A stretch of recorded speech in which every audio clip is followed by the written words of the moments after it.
Hoje a gente vai falar sobre um assunto muito importante que é o autismo. Né? Como alguns que já me conhecem sabem, né? Eu fui diagnosticado com autismo e hoje eu vou explicar para vocês mais ou menos o que ele é, qual a definição dele, né? Quais características a gente observa numa pessoa autista, né? E qual a importância, né, da gente ter o diagnóstico. Além disso, vamos responder algumas perguntas e corrigir alguns erros comuns que as pessoas fazem quando falam de autismo. Então, vem comigo.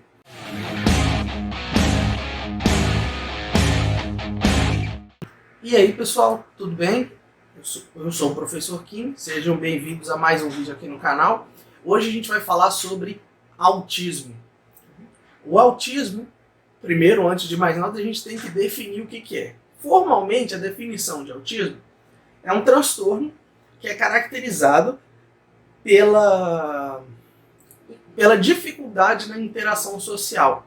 Né? Às vezes, até na comunicação, seja verbal ou não verbal. Essa é a definição. Então, essa é a característica principal, a dificuldade de interação social e comunicação verbal ou não verbal, e as duas em alguns casos.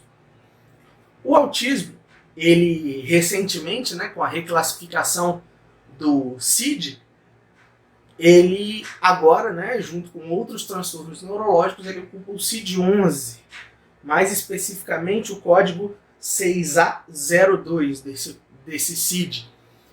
E lá ele é caracterizado como transtorno do espectro autista. Por que transtorno do espectro autista? Por que espectro, né? Não simplesmente transtorno autista. Bom, essa palavra espectro ela é usada justamente para descrever a grande gama de diversidade que pode aparecer dentro do autismo. Cada autista é diferente. Alguns têm umas características, outros têm outras, mas isso não faz de um menos ou mais autista do que o outro. E o autismo, dado o grau com que algumas dessas características se apresentam e o quanto isso afeta a vida da pessoa, ele atualmente é dividido em níveis de suporte. São 3 níveis, o nível 1 de suporte, o nível 2 e o nível 3. Sendo que todos os autistas eles precisam de algum suporte no dia a dia deles. Seja com relação à comunicação, seja com relação à sensibilidade, a hipersensibilidade sensorial, como a gente vai falar mais para frente, mas todos precisam. Claro, o autista de nível 1, ele precisa de algum suporte para poder ter uma vida normal. O nível 2 suporte precisa de mais suporte, e o 3 mais ainda. Né? Claro que a gente vai falar mais na frente, mas existe muito mais nuances nesses níveis. Né? O objetivo desse vídeo é falar do principal. E durante o vídeo eu vou citar para vocês outros lugares para vocês pesquisarem, para vocês saberem mais sobre esse transtorno e sobre como as pessoas, como os autistas, né, como eles se sentem em algumas situações, como a gente gosta de ser tratado, algumas expressões que a gente deve evitar, tudo isso eu vou passar mais informações para vocês mais na frente. E uma coisa importante para a gente falar sobre o autismo é a origem dele, a causa desse transtorno. Bom, o autismo, o transtorno do espectro autista, ele é um transtorno totalmente genético, ou seja, a pessoa já nasce com ele. É alguma alteração genética que faz com que a pessoa nasça com esse transtorno.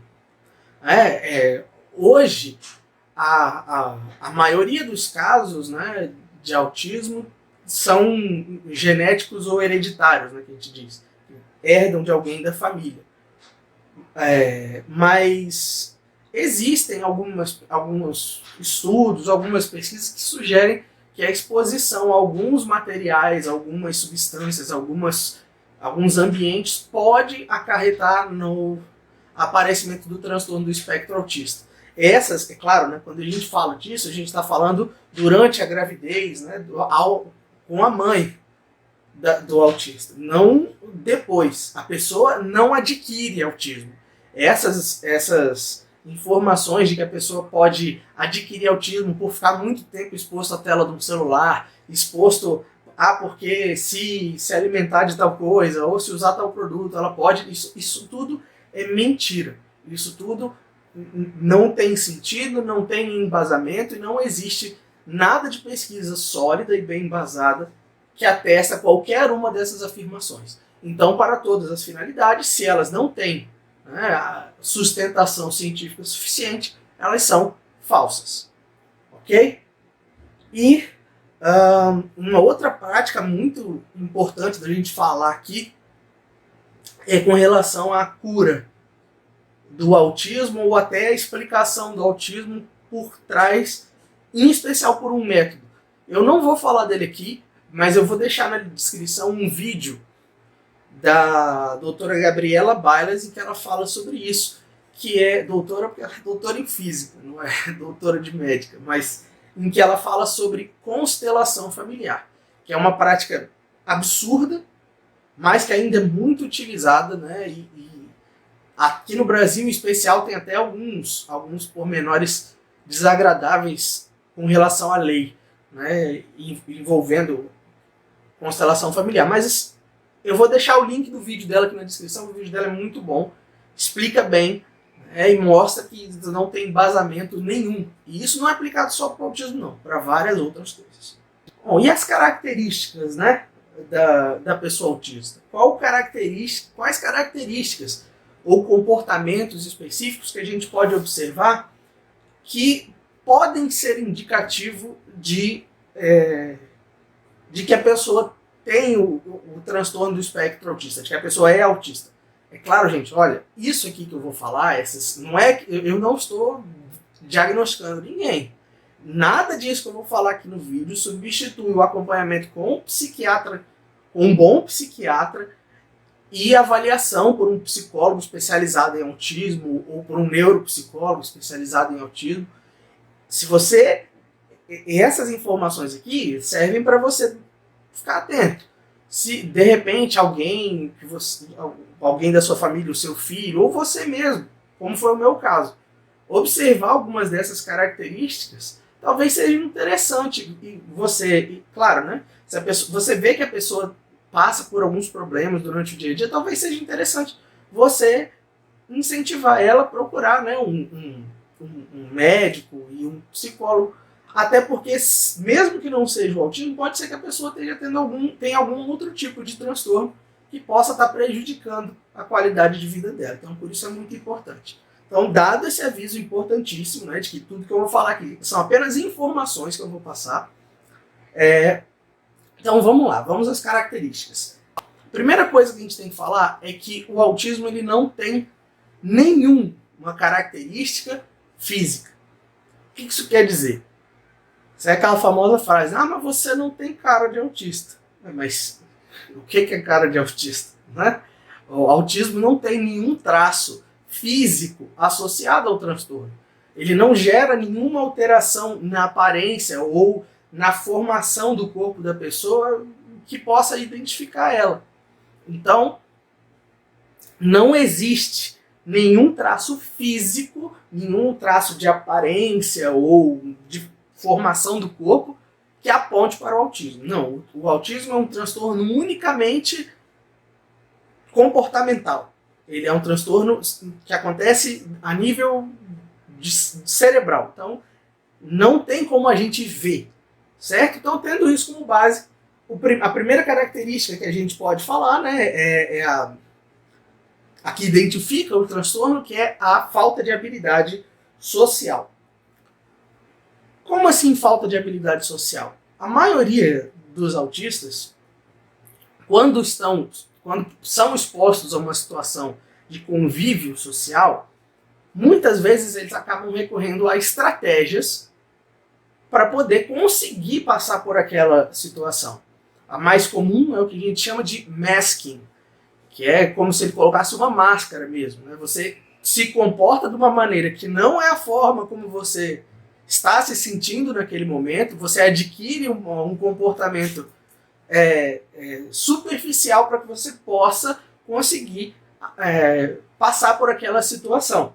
Então, isso é muito comum, e isso é um problema, isso precisa, né, Muitas vezes isso acaba escondendo as dificuldades da pessoa.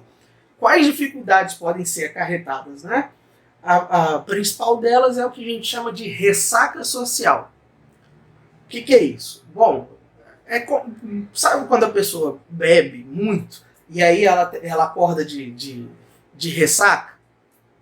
Então, a ideia é mais ou menos a mesma. É como se fosse assim, o número, a quantidade de estímulo e de esforço que o autista precisa fazer para passar, às vezes, por uma situação social é tão grande que após ele sair daquela situação, ele sente um cansaço extremo, ele pode sentir alguns sintomas, até como dor de cabeça, coisas do tipo, devido ao tamanho, o número de estímulos e o esforço que ele fez para conseguir passar por aquela situação. Isso não significa, né, falar que o autista tem dificuldade de convívio social, não significa que todo autista é antissocial. Não. Os autistas, é claro que nós somos pessoas, nós gostamos de ter amizade, de ter convívio. A única coisa é que a gente não consegue, às vezes, estar em alguns tipos de ambientes sociais que podem causar problema para nós. Por exemplo, ambientes com muitos estímulos visuais, muitos estímulos sonoros, às vezes até cheiros, né, podem causar o que a gente chama de crise. Né? A crise ela pode ter duas formas, se eu não me engano, tá? Que é o meltdown e o shutdown. O shutdown é quando a pessoa ela desliga mesmo. Ela desliga, fica ali, ela está aérea. A cabeça dela desliga e ele fica ali. A cabeça dele desliga, não. O corpo dele fica ali estático, mas a mente da pessoa está um tornado, um ciclone de coisas, ansiedade, tudo isso. E o meltdown, que é quando a pessoa chora, às vezes até pode, em alguns casos, pode até infligir ferimentos, né, a si próprio, se autoflagelar, né? Então, são situações. Por isso que é tão importante a gente entender, né, como agir nesses sentidos. Outra característica, né, que eu quero destacar é a rigidez cognitiva e os padrões e comportamentos repetitivos. Talvez seja assim, a característica mais observada, né? Porque essa questão do convívio social, por conta do masking, muitas vezes a gente não observa. Mas a questão da rigidez cognitiva e dos padrões e comportamentos repetitivos, isso fica muito evidente, né? Os autistas têm costume, às vezes, de assistir um mesmo filme, ou usar uma mesma roupa várias vezes, né? Gosta muito de uma determinada coisa e faz aquilo sempre. Ou então, se você tem uma rotina, a gente gosta de ter uma rotina bem definida e se alguma coisa sai desse planejamento, isso pode gerar uma crise, coisas desse tipo. E a rigidez cognitiva, ela também pode estar associada a algumas outras situações. Por exemplo, você recebe, por exemplo, você tem um autista que está num ambiente de trabalho. Ele recebe uma informação. Você vai ter que fazer isso por conta disso, disso e disso, e você vai fazer desse jeito. E de repente, alguém vai e muda tudo, essa orientação, essas mudanças abruptas, né, sem uma preparação, ou mudanças graduais, coisas do tipo, podem acarretar também crises. E essas crises, por que elas são tão ruins? Não é só uma crise. Essa crise traz uma série de outros problemas, né? Como ansiedade, depressão, inclusive os autistas de nível 1 de suporte, né? Eles têm um alto índice de suicídio entre eles por conta desses sintomas acarretados por conta dessas mudanças que causam crises ou de situações que causam crises, né? E isso por isso é tão sério a gente falar disso, né? Mas isso pode acontecer até com coisas pequenas. Por exemplo, com música, você pode ouvir um autista pode ficar ouvindo a mesma música várias e várias e várias vezes por várias horas. Assistir um mesmo filme por várias e várias vezes. Eu, por exemplo, sei lá quantas vezes eu já assisti o Jurassic Park, e toda vez que eu assisto eu fico para mim é novidade. É como eu assisto e assisto e assisto e assisto. É até engraçado. Mas isso é parte do comportamento. Né? Até um caso que aconteceu comigo interessante, isso bem antes, né, do meu diagnóstico. Até conversando com a minha mãe, ela mencionava que várias vezes, quando eu ia brincar com outras crianças, que eu tentava brincar com outras crianças, muitas vezes eu voltava aborrecido falando que elas não sabiam brincar. E na maioria, isso nada mais é do que você tinha lá, eles queriam mudar as regras do jogo, ou fazer alguma coisa diferente, aquilo ali para mim era, se o jogo é esse, a regra é essa, tem que ser assim. Isso é um exemplo, né, de rigidez cognitiva. Então é interessante a gente observar comportamentos pequenos assim. No meu caso, a minha mãe só foi perceber isso depois de eu adulto. Ela estudou um pouco mais sobre essa questão de neuropsicologia e tudo, e aí ela falou comigo. Eu até fui resistente um tempo, para ir atrás, né, do diagnóstico mesmo, mas acabei indo e fez muito bem para mim. A gente vai falar disso mais para frente. Outra característica é a seletividade alimentar.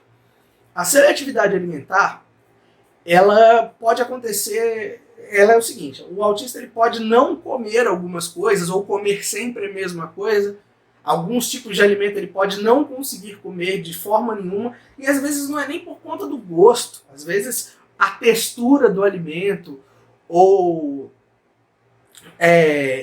a forma como ele, a apresentação visual dele, pode ser que o autista simplesmente não consiga, seja incapaz de comer aquilo ali. E isso não é frescura, né? Isso faz parte do transtorno. Eu, por exemplo, tenho muita dificuldade para comer ensopados. Eu não consigo. Eu tenho muita dificuldade. Quando eu era criança, eu não conseguia comer inhame porque eu só comia ele cozido. Então a textura dele cozido eu não conseguia comer. Hoje, depois de adulto, que eu aprendi a fazer de outros jeitos, hoje eu como, mas desse jeito eu ainda não consigo comer. E assim como no meu caso, existem vários outros aí, autistas que têm os mais diversos tipos de seletividade alimentar, né? E a seletividade alimentar, ela também é uma dificuldade no sentido do autista cuidar da própria alimentação em alguns casos. A seletividade alimentar faz com que o autista tenha mais dificuldade, às vezes, de poder ter uma dieta balanceada, alguma coisa desse tipo, né? E então pode até acarretar problemas de saúde para a pessoa. Então, por isso é importante a identificação, para que possa se buscar meios de poder, né, não prejudicar a saúde do autista por conta de uma característica, às vezes. Outra característica muito importante do autismo é o hiperfoco. O hiperfoco ele é uma coisa muito única, por assim dizer. O hiperfoco é mais ou menos assim. Tem algum assunto, alguma coisa, pode ser uma coisa aleatória, muito aleatória. Pode ser desde os textos de um autor que ninguém conhece, pode ser os desenhos do fulano que ninguém nunca ouviu falar, ou músicas que falam sobre um determinado assunto, filmes de um determinado assunto, alguma área de ciência. No meu caso, né, hoje, alguns dos meus hiperfocos são a física, que é o que eu acabei estudando, e um deles, um dos mais antigos, está até ali na parede. Zelda. Então, o hiperfoco, como ele funciona, né? O autista ele gosta de alguma coisa, algum assunto, chama a atenção dele de uma forma muito grande, e aí, quando ele começa a ir atrás de informação, ele pesquisa, e muitas vezes ele perde a noção do tempo, ele se desliga do ambiente exterior, ele não percebe, se alguém chama ele, alguma coisa, ele não vai, não é que ele não vai ouvir, ele está tão concentrado, ele fica tão focado ali, que ele desliga todas as distrações para poder se concentrar. Por isso o nome, né? Hiperfoco. Outra coisa muito importante, né, uma característica importante dos autistas, e essa tem um detalhe que a gente vai falar, são as estereotipias, ou os estímulos. O que são as estereotipias? São alguns comportamentos, às vezes corporais, às vezes com brinquedos, às vezes estímulos visuais ou sonoros, que o autista usa para se regular. É uma forma, às vezes, dele controlar níveis de ansiedade ou coisas desse tipo. Eu, por exemplo, eu roo as unhas, eu balanço muito as pernas, e entre outras coisas. Às vezes, quando eu estou sozinho, eu fico fazendo careta, essas coisas. É normal. Inclusive, eu vou ver se eu corto do outro vídeo, boto aqui do lado. No último vídeo que eu fiz, teve uma parte que eu deixei, tá, em preto e branco, que eu fico fazendo um barulho com a boca. Ali, eu não estou fazendo porque eu errei o vídeo. Ali eu simplesmente, por algum motivo, quando eu gravei o último vídeo, eu estava muito nervoso. E enquanto eu estava pensando nas informações que eu ia falar adiante, eu simplesmente fiz alguns barulhos com a boca, que eu às vezes faço. Então, isso são as estereotipias. E hoje existe hoje não, sempre houve, né, uma questão de que, de que não pode deixar, porque isso não é normal. Não, gente, isso aí está errado. É claro que existem alguns tipos de estereotipias que podem causar dano físico ao autista. Existem alguns autistas que vão se autoflagelar como forma de estereotipia, ou outras coisas que possam prejudicar a integridade física dele. Nesses casos, sim, a gente precisa se buscar uma forma de evitar que o autista realize esses estímulos, esses comportamentos. Mas, fora esses casos, não só é natural, como é importante para o autista fazer essas coisas para que ele possa se regular. Uma outra característica que eu queria mencionar aqui é a ecolalia. É muito interessante. A ecolalia é o hábito de você repetir sons ou palavras. Isso pode acontecer com um autista desde criança ou ao longo da vida toda dele. E, basicamente, a ecolalia ela tem duas funções. Ela pode ter duas funções. Primeiro, auxílio na assimilação da informação. E, segundo, simplesmente autorregulação. Eu mesmo, antes do diagnóstico, eu lembro, eu nunca reparei, mas durante a faculdade teve uma colega minha que uma vez falou pra mim assim: engraçado, toda vez que você fala alguma coisa, você repete no final, mais baixo. É engraçado. Eu nunca tinha reparado. Era automático pra mim, eu nem percebia. E até hoje, de vez em quando, eu faço isso. A minha esposa mesmo já disse que eu faço isso às vezes, e muitas vezes eu faço em voz alta, às vezes só repetindo alguma informação, ou automático, ou como forma de regulação, é natural também. Outras características são a hipersensibilidade sensorial, hipersensibilidade à luz, a sons muito altos, muito agudos ou muito graves, luz muito forte, os mais diversos estímulos, né, auditivos, visuais, olfativos, podem incomodar muito o autista, às vezes causando até dor física. Eu mesmo tenho sérios problemas com barulhos muito altos, em especial barulhos agudos. Me incomodam bastante. Já cheguei a passar em algumas situações em que eu senti dor mesmo por conta do barulho. Então, claro, existem várias outras características, várias outras. E existem, eu poderia ficar falando aqui um bom tempo, mas ao invés disso, eu vou colocar aqui na tela alguns perfis de Instagram que falam sobre autismo. São pessoas autistas que falam sobre autismo. Alguns são psicólogos, estão estudando psicologia para poder entender melhor e poder ajudar outros. Então, se você deseja mais informações, se você quer aprender mais, pode seguir todas essas contas que eu vou colocar aqui em volta aqui, e eu vou deixar também o link para o perfil dessas pessoas na descrição do vídeo. certo? Quero inclusive agradecer todas elas pelo apoio, que deixaram eu botar os perfis delas aqui.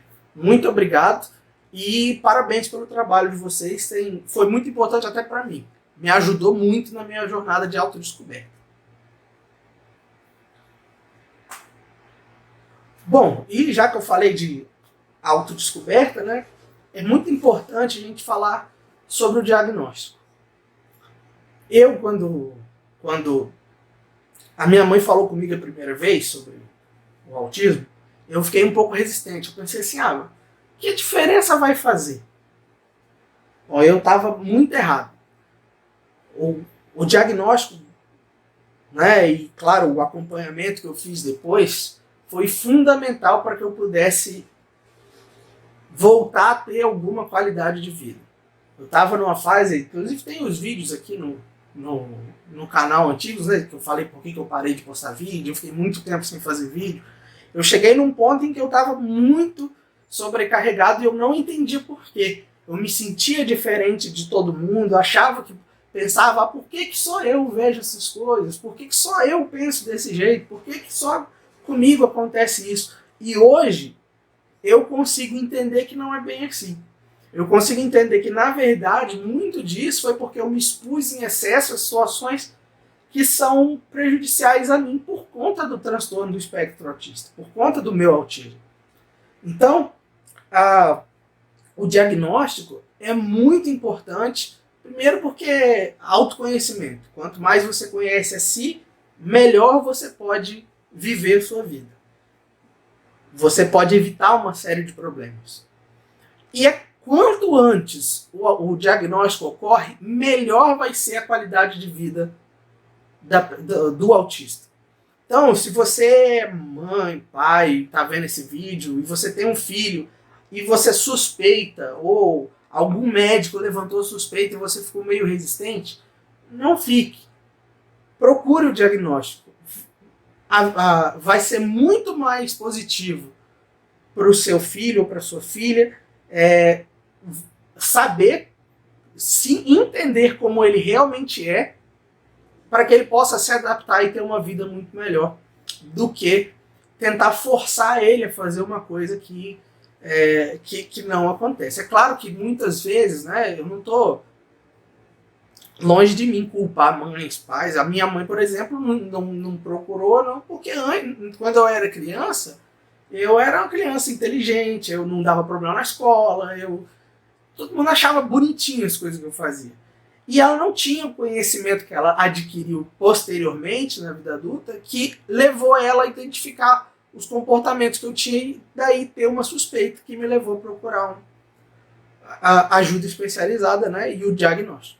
Então, é muito importante o diagnóstico por conta disso, principalmente porque o diagnóstico ajuda a pessoa a ter uma melhora considerável na qualidade de vida dela. Por isso é tão importante. Bom, e aí é importante também, agora já que a gente tocou na questão do diagnóstico, que às vezes é um assunto delicado, né, principalmente para mães e pais de crianças pequenas, eu acho que é mais delicado, porque, querendo ou não, para a maioria das pessoas que não têm conhecimento acerca do assunto, deve ser difícil você ouvir que o seu filho pode ter um transtorno comportamental, alguma coisa do tipo, né? Mas não há problema nenhum nisso. Inclusive, o desejo, pelo menos na minha visão de toda mãe ou pai, é que o filho tenha a melhor vida possível. Então, por isso é tão importante, né, o diagnóstico, para ajudar nesse objetivo. Só que junto a isso, existem uma série de outras formas de ajudar ou de se comportar com relação às pessoas autistas que pode ajudar nisso também, né? A gente hoje fala muito sobre a questão do capacitismo. O capacitismo é você diminuir a importância do diagnóstico da pessoa ou do transtorno dela, das dificuldades que ela tem. É claro que quando uma pessoa que tem algum transtorno, que seja do espectro autista, seja outro, ou que tem alguma deficiência física, consegue fazer alguma coisa, consegue realizar uma atividade que para a maioria das pessoas naquela condição não é fácil ou não é nem normal, é claro que ela merece os elogios, ela merece o esforço dela merece ser apreciado. E, claro, isso é óbvio, é bom senso. Mas o problema é quando você pega isso, pega o caso de uma pessoa específica e amplia para todos. Fala assim, fulano conseguiu. Fulano, lá, você pode ser, então você consegue também. Isso é muito errado.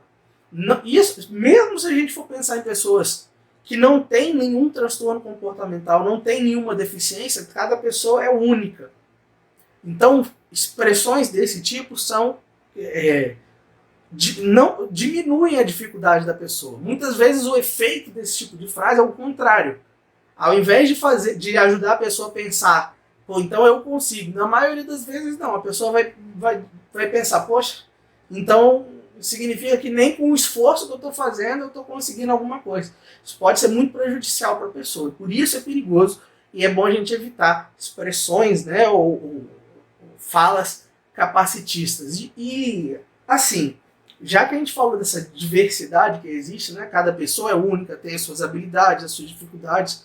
Os autistas também. Cada autista tem as suas características, tem as suas habilidades, tem as suas dificuldades. E justamente o fato dessa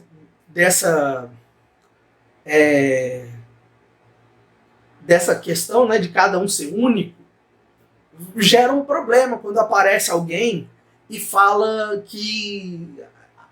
por todos os autistas, isso não é bom, isso não é legal. Além disso, existem expressões que não transmitem a verdade. Por exemplo, é muito comum, né, a gente vê por aí o uso da expressão anjos azuis para se referir ao autismo, a crianças autistas ou a qualquer outro autista. Essa frase ela é errada em alguns sentidos. Primeiro, porque o azul, né, era associado ao autismo, porque em um momento da história acreditava-se que o autismo afetava muito mais homens do que mulheres, que tinham muito mais meninos que nasciam autistas do que meninas. Mas com o avanço, né, da pesquisa, da medicina e da psicologia, se tem visto que não é bem assim, né? Tanto que o número de diagnósticos de meninas e mulheres adultas autistas tem aumentado muito e tudo indica que não existe essa diferença e se ela existir, ela não é tão grande quanto se pensava. E o segundo, né, você chama uma pessoa de anjo. O anjo pressupõe que a pessoa não tem nenhum defeito. É claro que existem autistas que são boas pessoas, que vão se tratar bem, mas da mesma forma que existem pessoas que não têm caráter, pessoas que não... Pode ter um autista também que não tem caráter, que age de má fé para algumas coisas. Então, não é uma expressão muito legal. E falando sobre isso também, é importante a gente falar sobre o símbolo do autismo. Muito comum a gente ver as peças de quebra-cabeça serem usadas como símbolo do autismo. Por que elas são usadas? Primeiro porque se dizia, por conta da complexidade que é a mente do autista, então é um quebra-cabeça. Então, primeiro que não foi um símbolo que foi criado, concebido pelo próprio autista, foi um símbolo que foi concebido por alguém que estudava o assunto e estudava, hoje a gente sabe, de forma errada, chegou a conclusões precipitadas, mas claro, tem que levar em conta a limitação da época, tudo isso. Mas hoje existe um símbolo, né, que foi criado, né, pelos autistas e que representa não apenas o espectro autista, mas a neurodiversidade como um todo. Esse símbolo aparece na thumbnail do vídeo e eu vou colocar ele aqui do lado. É o símbolo do infinito colorido. Então, sempre que você quiser, né, utilizar vai fazer um trabalho, ou vai fazer alguma coisa, que se refira, né, o que vai falar de autismo ou de algum outro transtorno relacionado à neurodiversidade, o símbolo é esse. Né? De preferência, use esse. Claro, Se você não gosta e quer usar outro, fique à vontade, né? Não é um crime. Mas, para nós autistas, o símbolo que melhor nos descreve é o infinito colorido. E por último, eu queria falar responder uma pergunta, que é: o autismo é uma doença? O autismo pode ser curado? Bom, se a gente for pensar que uma doença é algo que causa mal para a vida da pessoa, que pode causar mal físico para a pessoa, pode trazer consequências negativas, a resposta é não. Por quê? O autismo, apesar é claro, gerar alguns comprometimentos, principalmente levando em conta o comportamento que a sociedade tem hoje, a gente pode ter alguns prejuízos, mas esses prejuízos eles podem ser sanados simplesmente pela conscientização. A conscientização é suficiente para que esses prejuízos não existam. Então, o problema não é uma droga que vai resolver, não é um remédio, não. O remédio o remédio é a educação, é o conhecimento. O conhecimento é que vai fazer, né, a gente poder viver normalmente, mesmo tendo as nossas diferenças. Então, se alguém falar de cura de autismo, alguma coisa desse tipo, desconfie. Leia, veja bem o que está falando e se você vê que está falando muita bobagem, deixa de lado. Melhor se fazer. Bom, pessoal, eu espero que vocês tenham gostado do vídeo. Falei bastante, hoje esse vídeo vai ficar até mais longo do que o normal, mas eu vou deixar de novo, né? Eu vou deixar aqui os perfis dessas outras pessoas, desses outros autistas que fazem esse trabalho de divulgação e de conscientização, né? E sigam eles. É muito o conhecimento, né? Espalhar conhecimento sempre é uma coisa positiva. Então, muito importante, sigam eles. Claro, não se esqueçam de curtir o vídeo, compartilhar o vídeo com outros. Eu vou deixar também o vídeo que eu falei falando sobre constelação familiar na descrição aqui. Muito importante que vocês vejam, porque é um assunto que é muito importante. É um negócio, é uma coisa absurda, mas que é muito usada hoje em dia ainda e que precisa ser combatida. E, de novo, como eu disse, o melhor remédio para esse tipo de problema é a conscientização e o conhecimento. Então eu vou deixar o vídeo aqui embaixo para vocês assistirem depois. Então é isso. Obrigado, pessoal. Até a próxima aí. Fui!